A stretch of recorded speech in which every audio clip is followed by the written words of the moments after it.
Good morning, Emerson. Today is Thursday, October 9th, and Oscar-winning actress Jennifer Lawrence has some strong words about looking at her leaked nude photographs.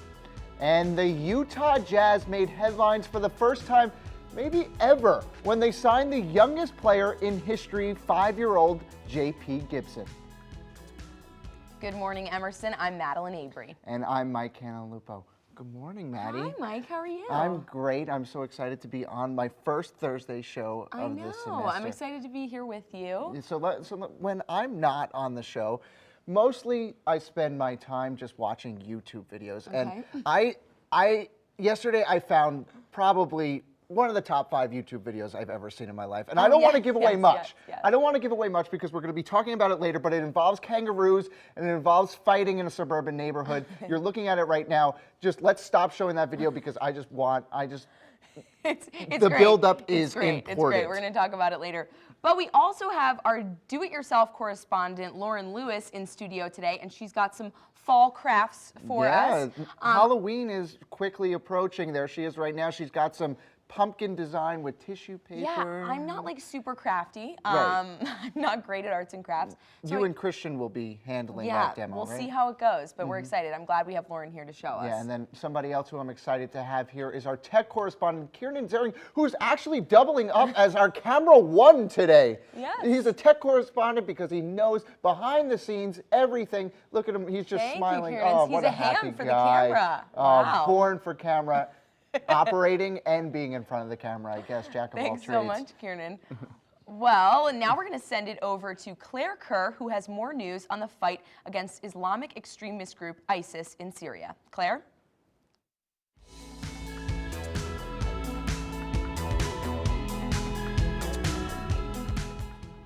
Good morning. We've got a lot to cover this morning, so let's get started with the news. Thomas Eric Duncan, who was the first U.S. patient diagnosed with the Ebola virus, died yesterday morning at Texas Health Presbyterian Hospital in Dallas. 42-year-old Duncan had been in critical condition after being diagnosed last month. People who had close contact with him continue to be monitored for symptoms. Some members of Duncan's family have been isolated with their temperatures taken twice daily. The 5 Dallas school children who possibly had contact with Duncan are still on the school district's homebound program. None have shown symptoms yet, but health officials say it can take up to 21 days for symptoms of Ebola to show up. U.S. airstrikes have decided not to save the Syrian city of Kobani from being overtaken by ISIS. Several officials say Kobani is a key city that marks an important strategic victory for the militants. With Kobani under militant command, ISIS would control a 62-mile stretch of land between Syria and Turkey. U.S. Pentagon spokesman John Kirby said, quote, "We've been very honest about the limits of air power here." He also reiterated that the U.S. is still following the greater strategy to degrade ISIS's ability to sustain itself. A U.S. coalition has been targeting ISIS positions over the past few weeks, conducting 9 airstrikes in Syria and 3 in Iraq yesterday. Many of us remember Seventh Heaven as a family favorite show. Well, Stephen Collins, who played Seventh Heaven's pastor dad, confessed to his wife he committed acts of child molestation. Collins' confession is on tape, which was recently obtained by TMZ. His confession was revealed in 2012 when Collins and his wife at the time, Faye Grant, went to a therapist. Grant apparently recorded their sessions where Collins admitted he had sexual contact and exposed himself to several underage girls as young as 11 years old. The New York Police Department is now conducting an active criminal investigation involving Collins' possible sexual contact with multiple children. And a Delaware mother has been arrested after her 4-year-old daughter brought 249 bags of heroin to daycare, thinking they were candy. The young girl was reportedly passing out the bags to other children at the Hickory Tree Child Care Center on Tuesday. Daycare staff took the bags of the unknown substance to a local police department, where investigators determined it was heroin. Several children who came in contact with the unopened bags were taken to hospitals as a precaution and were later released. 30-year-old Ashley Tull has been charged with maintaining a drug property and endangering the welfare of a child. She was arraigned and released after posting $6,000 bail. Police say more charges could be filed. Well, that's all the news I have for now. Back to Madeline and Mike on the couch. 249 bags of heroin in a daycare facility. That is insane. Do you think that this will instigate any new safety procedures in childcare facilities moving forward? Are we going to have to see people searching backpacks and? Yeah, honestly, that's what I'm saying. Like, are we going to have to start screening child backpacks at daycares? I mean, this mother was very negligent, not only endangering her own child's well-being, but also these other kids at a daycare. But you know what? The staff and the police handled it very well. None of the children were harmed or had actual contact with the heroin, and it was all taken care of. Good. We're glad that none of the kids were hurt or anything like definitely. that. Claire, how are Seventh Heaven fans reacting to the scandal happening with Stephen Collins? This was one of my favorite shows. I know we were talking about earlier. You also like the show. So what's basically, what's going on with all of the fans? Absolutely. I mean, quite a shock for fans like us who grew up with this show. He played such a loving father and pastor on the show, and I mean, we know that people are different than their characters in TV shows, but quite some sad and crazy news. Really hope that that all gets taken care of as well. Well, thank you so much, Claire. Thanks, Claire. Now, we've been saying for a couple weeks, the weather's nice now, but just wait for the snow in the week. Well, guess what? It's still nice out. Lauren Fox, please tell me that's not going to change.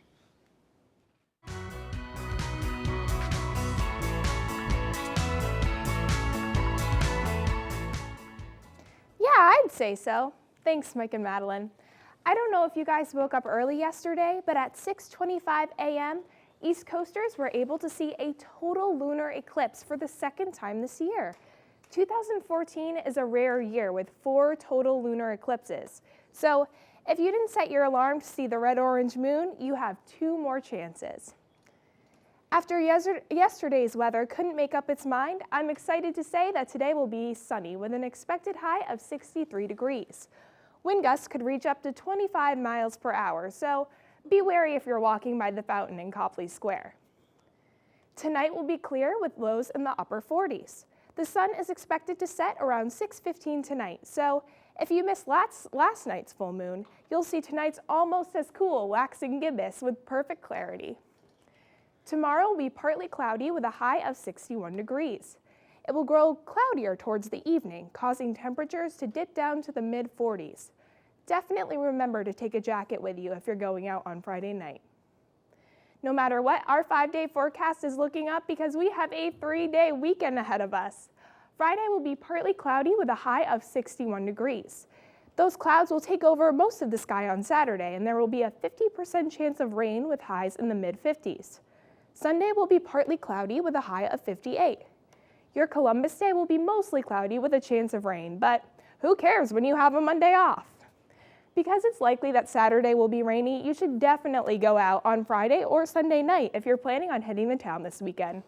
Friday night's clear skies and comfortable temperatures will make for the perfect date night, so keep that in mind. Have a great Columbus Day, everyone. Back to you, Mike and Madeline. Thanks so much, Lauren. Date night. Date night. Yeah, date night. The Lion King's still in town if you maybe want to go. I love The Lion King. Well, speaking of exotic animals, we have that video that you searched for so long. Look at this transition queen over here. Yeah, okay, so since I am a single man, I tend to spend a lot of time in my room watching YouTube videos, and I came across this one yesterday. Take a look at it because it's a kangaroo fight in a suburban neighborhood in Australia.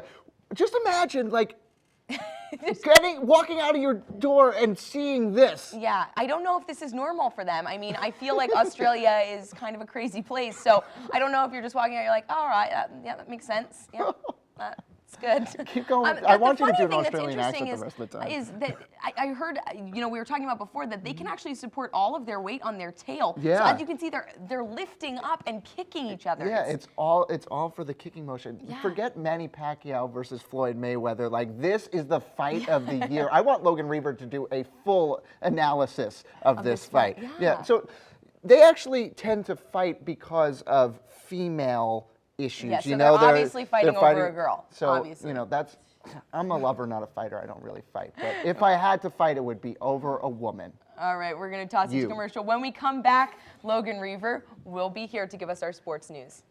Stick around.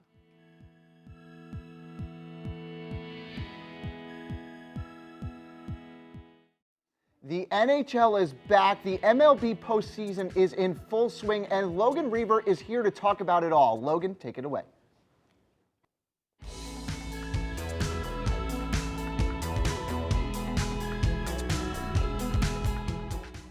The Los Angeles Dodgers, so much on the line. The biggest payroll in baseball, $240 million. The St. Louis Cardinals, business as usual, looking for their 4th straight NLCS appearance. A Game 3 win in St. Louis by the Cards gave them the edge in the series and set up a much-anticipated Game 4. LA on the verge of elimination, but with Clayton Kershaw pitching, they're in good hands, right?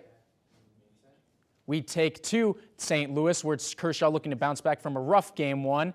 In the 2nd inning, it's Hanley Ramirez with a sweet flip for the double play. Look at that right there. Kershaw dealing through 6, but it would be a Juan Uribe single later in the game that would bring home another run to make it 2-0. And you think Clayton Kershaw, he only needs 2 runs, but in the 7th, it's Matt Adams going boom tower with the 3-run shot, 3-2 Cards just like that. And Clayton Kershaw cannot believe what he just did. Matt Adams is pumped up about it. And it would go to the 9th, where Trevin Rosenthal shut the door on this one.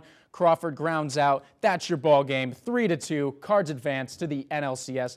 What do the Dodgers do from here? Lots of moves to be made this offseason. The only worry the Cardinals have right now is their matchup with San Fran in the championship series. Last year was something else in the hockey world. The Kings taking home the hardware for the 2nd time in 3 years. Doing it in fashion in 5 games against the Rangers. LA fans have a lot to be excited about, with basically the same unit from a season ago, including star goaltender Jonathan Quick. Contenders is an understatement. But what about the rest of the field? I know some of the people in our studio have some opinions about who they think is going to win it all. Maybe the Devils, who knows? The rest of the Western Conference is deep with battle-tested Blackhawks and a Blues team that has fans saying, could this be the year? East-wise, you know the hometown Bees look in shape to once again go deeper than last year's disappointing playoff run. And anytime you have Sid the Kid on your team, you're going to be in the talk. What an unpredictable, crazy, amazing seasons we have in store on the ice. And guys, sometimes we have to pull on the heartstrings here at GME, and even sometimes in the sports segment. During the inter-squad scrimmage for the Utah Jazz this week, the team brought out a very special guest on the court to play a little bit. His name is J.P. Gibson. He's 5 years old and is currently suffering from acute lymphoblastic leukemia. Diagnosed back in 2012, JP signed with the Jazz on a one-day contract, but one day was all he needed to leave his mark. Working through the big man. Novak misses on the steal. He goes by Exum. Gobert is there. He slides by Gobert. He rises to the rim and hammers. J.P. Gibson with a 2-hand flush. Why do we love sports? That right there. It goes beyond the game, and for JP, it definitely did that day. Truly an inspiration. To a less inspiring subject, though, the Adrian Peterson trial. The Vikings running back has a set date for his trial, December 1st. Peterson and his defense will look to plead innocent to the felony child abuse charge. It is the question of whether they will actually get that decision from the judge. Peterson's first court appearance since his original indictment of the charge came on Wednesday. Time's all up for me. Back to the couch. I like how everybody in control room has their NHL predictions, and our producer Dan Sheehy has a UMass Lowell prediction. That's a little bit, but I have my own prediction. The dark horse out of it all, they're the worst team in the league every year, but I love the Florida Panthers, and they will surprise people. I'm telling you right now, Logan. No comment, I guess. Well, you know, I'm sitting here with Mike and Logan. You guys are all sports people. I just want to ask you, who do you think is going to win the pennants in baseball?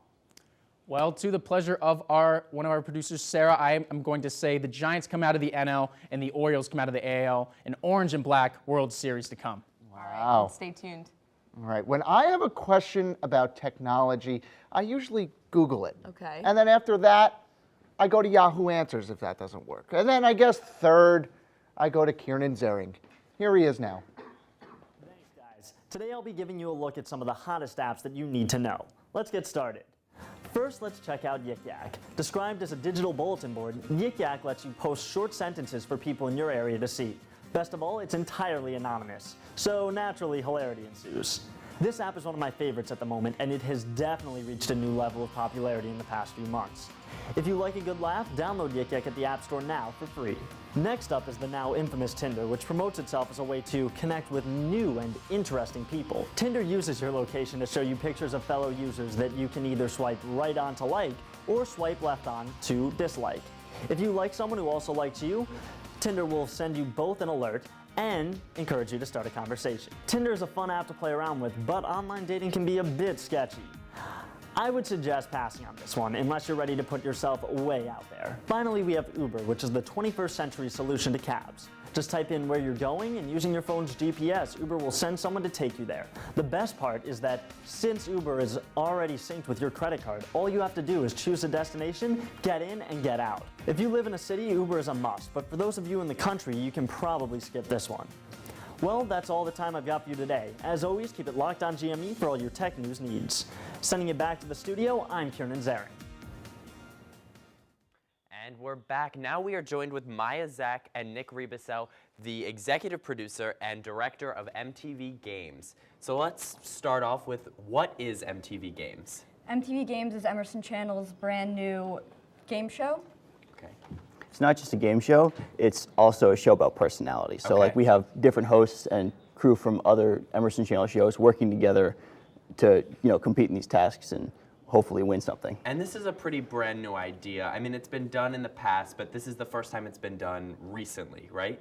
Well, a couple years ago, there was a show called Fight for the Spotlight, which Okay. was a quiz show.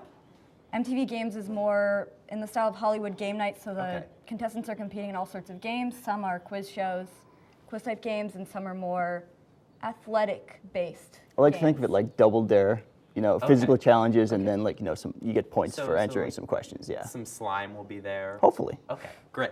I'd love to get some slime in studio. So let's talk about what kind of games that the contestants will be competing in. So we have two segments. We have the Okay. field segment, which is more like obstacle courses like Double Dare 2000, as Nick said. Right.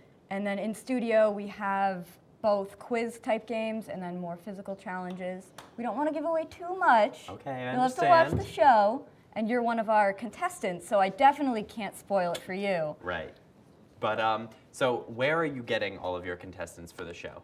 So all of our contestants are from Emerson Channel shows. Okay. So we have games such as one episode is Common Agenda versus Speechless. Okay. And so it's all talent and crew from those two shows facing off, trying to prove that their show is the best. So all of M-Chan's shows are going to be facing off. And let's talk about the season finale, because it's definitely the most important one. Who is going to be on the season finale of MTV Games? So we have GME Crew versus GME Talent. Yay, us. Yep. So we'll see how well you do. I mean, I don't want to spoil your show, but we all know who's going to win, right? So real quick, when is it going to premiere? Do we know? Not yet, but we are taping in a couple weeks, so we'll have information after that. So within the next month or Oh, yeah. so. Oh, yeah. Okay. Pretty All right. soon. Well, like I said, I don't want to spoil your show, but GME Talent's definitely going to win. Thank you two so much for joining us. Thank you. And stick around, because when we come back, Maddie and I are going to get pretty crafty with some toilet paper.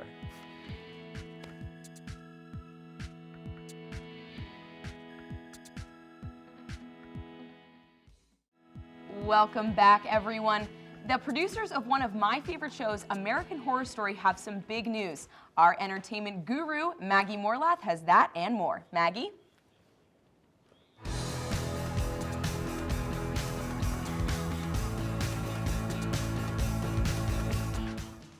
J-Law is finally laying down the law with her first public statement since the great nude photo fiasco that occurred last month. The Hunger Games star has stayed silent in the weeks following the leak of her naked pics on 4chan and Reddit. In the cover story of Vanity Fair's new November issue, Jennifer Lawrence claimed it is not a scandal, it is a sex crime. The Academy Award-winning actress went on to say that not only are these websites committing a sexual offense, but anyone who views them are as well. Jennifer also expressed how disgusted she is by everyone who has viewed the photos. She said, "I didn't tell you you could look at my naked body." J-Law said the most difficult part of it all was calling up her dad and breaking the news to him. Despite the bad press, Jennifer is staying positive. She says, "I can't have my happiness rest on these people being caught because they might not be. I just need to find my own peace." And as J-Law sorts out this new crime, Ryan Murphy will be recounting some old ones in his new creation, American Crime Story. Murphy, creator of American Horror Story, will be working with FX to expand the franchise with another anthology series. FX has already given the go-ahead for the first series of 10 episodes titled American Crime Story: The People vs. O.J. Simpson. That's right, the story of America's favorite, or not so favorite, acquitted murderer O.J. Simpson will be brought back on the silver screen. The series will explore the Simpson trial from the eyes of the lawyers. I'm just excited to see how O.J. really did do it. That is, if he did it. And turn out for what? Asks rapper Lil Jon with regards to the election this coming November. Well, lucky for Lil Jon, some celebrities have the answers in this Rock the Vote campaign commercial.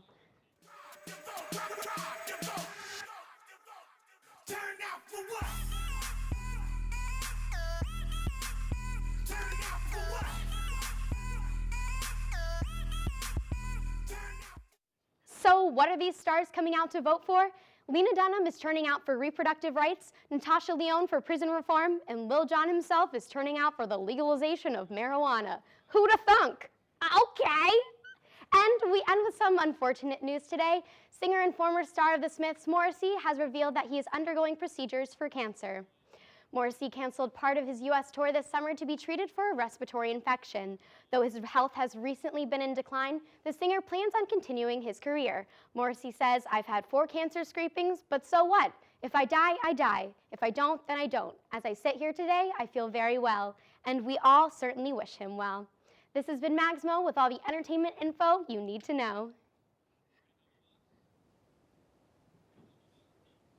Thanks, Mags Mo. Now, let me tell you, J-Law is my hero. I think she's so beautiful and perfect in every way. But what do you think about her response to the nude photo leak? You know, in true J-Law fashion, I think she spoke eloquently, but also tried to keep it lighthearted. I think she's dealing with a really, really awful situation right now. She in no way needs to apologize, and I'm glad that she also realizes that. Yeah. She's been going through a lot, so it's awesome to see that she's staying so strong. Yeah, everything she's done so far in her career has just been perfect. Love her to death. Okay, but 2 people who are perfect, actually 3 people who are perfect, are Lauren Lewis, Christian Mudrick, and Maddie Abry. And they're over there on the demo set doing something with pumpkins and toilet paper. I can't really tell you much else about it, so go just check it out. Candy, costumes, and terrifying innocent children. Who doesn't love Halloween? And what better way to get in the frightening mood but to make toilet paper jack-o'-lanterns? Lauren Lewis is here to show us how. Hi, Lauren. That's right, Christian. All right, so we're going to start making our decorative pumpkins by getting our fabric. Okay. Awesome. You're going to need about... Are we spreading it out? Okay. Yes, and just spreading it out. You're going to need about a quarter of fabric, and... Okay, is that okay? Yes. So this is a quarter, and then we're going to put our toilet paper roll right in the middle. Okay. All right, we're going to just put the fabric into the hole. Into the middle, yes. Okay. Just take the corners and put them in there, or? Whatever way you like. Okay. I like this because it's like, doesn't seem super complicated. Not at all. I mean, we're only at Super stage simple. 1, so I don't really know where this it could is gonna get harder, go. right? Could get really difficult from here, but for right now, it seems it's a lot of folding. I like folding. Yes, and you can also switch up the material. You can use green, blue, whatever color you really want. For, you know, different colored pumpkins. Different colored pumpkins. I like this because it gives it a nice pumpkin texture. Yes, it's a really good fabric. It's got some definition to it. Absolutely. All right, second step is we're going to take our paper bags. Okay. 2 of All them? right. Nope, just one. Just one. Just one, yes. Just one. And we're just going to fold them up. Okay. Don't want too thick of a stem. Exactly, Okay. yes. This is for the stem. Stem? What is, Yeah. I don't know. I don't know the anatomy of pumpkins. Me so neither. Are we? Yes, and then we're just going to stick it in there. Okay. And then take our leaf. And that holds our thing in there. Our fabric in, Yes. Could we do this and then just like boom? You can also do that. Oh, that's a good idea. I know, right? I thought That's a good so. idea. I thought it was Did you innovative. cut out this these leaves here? I did, and the and fabric. how did you make them? Oh, I just outlined them and Okay. then cut them out. And the fabric I got for $1. Okay. And then the pumpkin fabric I got for $3. So I'm not a super great easy. cutter. I'm not good with scissors.